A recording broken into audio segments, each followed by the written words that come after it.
নমস্কার বন্ধুরা, আজকে আমি বানাতে যাচ্ছি বাটা মাছ আলু বটবটি দিয়ে পাতলা ঝোল।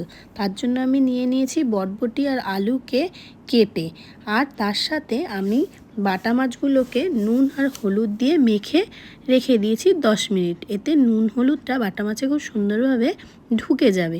এক পাশে কড়াইয়ে তেল দিয়ে বসিয়ে দিয়েছি এবং তেলটা গরম হয়ে গেছে। এবার আমি আস্তে আস্তে মাছগুলো কড়াইয়ে ছেড়ে দিচ্ছি ভাজা হওয়ার জন্য। এইভাবে পাতলা ঝোল করে গরমকালে খেয়ে দেখবেন, পেটও ভালো থাকবে এবং খুব ভালোও লাগবে খেতে। আমার ছেলে বাটা মাছ খায় না বলে আমি দিয়ে দিলাম একটা কাতল মাছও তার মধ্যে। মাছগুলোকে এদিক ওদিক করে খুব সুন্দরভাবে লাল লাল করে ভেজে নিতে হবে।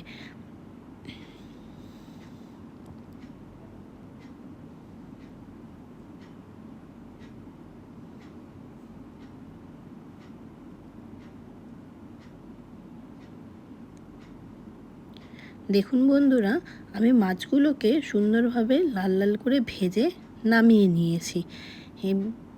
এবার আমি আবার কড়াইটা বসিয়ে দিয়েছি এবং কড়াইয়ের তেলও দেখুন গরম হয়ে গেছে। তাতে আমি দিয়ে দিলাম সামান্য পরিমাণ জিরে, দিয়ে তার মধ্যে দিয়ে দিলাম সেই কেটে রাখা বটবটি আর আলুগুলো। বটবটি আর আলুগুলোকে এবার ওই অল্প পরিমাণ তেলেই খুব সুন্দরভাবে ভাজতে হবে। বটবটিতে কিন্তু বেশি তেলের প্রয়োজন হয় না, তাই খুব অল্প পরিমাণ তেল দিলেই এটা খুব ভালো রান্না হবে। বটবটি আলুগুলোর মধ্যে দিয়ে দিলাম স্বাদ অনুসারে নুন আর হলুদ। এতে কিন্তু অন্য কোনো বেশি মশলা পড়বে না। নুন হলুদ দিয়ে আমি এবার বটবটি আর আলুটাকে খুব ভালোভাবে নেড়ে চেড়ে ভেজে নেব। বটবটিটা সেদ্ধ হওয়া পর্যন্ত আমাকে এভাবে আস্তে আস্তে নেড়ে নেড়ে ভেজে নিতে হবে।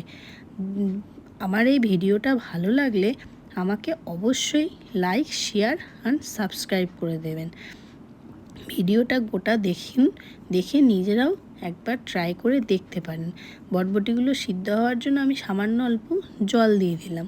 এবার আমি তাতে দিয়ে দিলাম জিরের গুঁড়ো, তার দিয়ে দিলাম ধনের গুঁড়ো।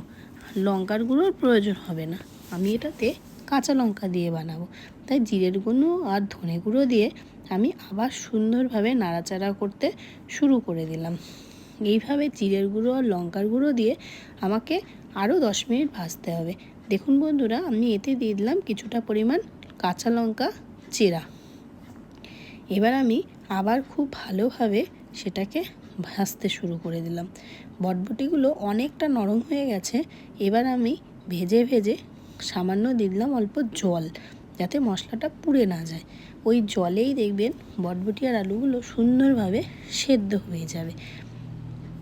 এইভাবে 10 মিনিট আমাকে আস্তে আস্তে ভাজতে হবে।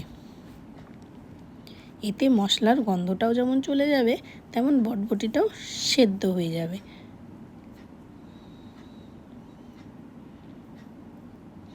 বটবটিটা অনেকটা সেদ্ধ হয়ে আসছে আর মশলাটাও কষে গেছে। এইভাবে হালকা ভাজা ভাজা করে দেখুন তেল ছাড়ছে, তখন আমি দিয়ে দিলাম পরিমাণ মতো জল। এটা কিন্তু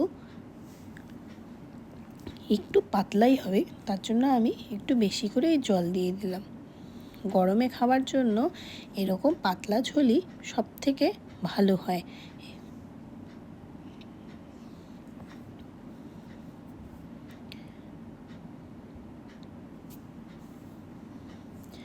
এভাবে জল দিয়ে আমি একটু এটাকে ছেড়ে দিলাম 10 মিনিটের জন্য।